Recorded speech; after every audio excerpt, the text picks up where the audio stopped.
আসসালামু আলাইকুম ভিউয়ার্স। আমি ইসকসের গাছ আজকে ভিডিও করে আপনাদের দেখাচ্ছি। এই দেখেন, একটা ইসকসের গাছে কয়টা ধরছে, একটা দুইটা তিনটা, এই যে চারটা, আরো অসংখ্য জ্বালা কিন্তু এসেছে।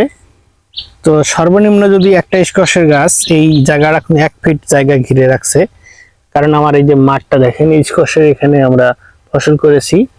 এই একটা গাছে, এইটা গাছের 4টা, আর ওই পাশের একটা গাছে দেখলাম 6টা। তার মানে একটা করে যদি স্কোয়াশ কিন্তু 2 কেজি 3 কেজি পর্যন্ত ওজন হয়ে থাকে। এই স্কোয়াশ গুলো খুব লাভজনক সবজির মধ্যে।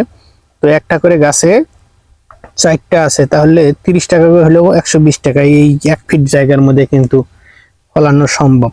কাজে স্কোয়াশ যারা চাষি স্কোয়াশ করার জন্য চিন্তা ভাবনা করতেছেন, অবশ্যই এটা লাভজনক। তবে স্কোয়াশের সমস্যা একটা আছে, সেটা হলো এর বেড করে করলে সবচেয়ে ভালো হয়।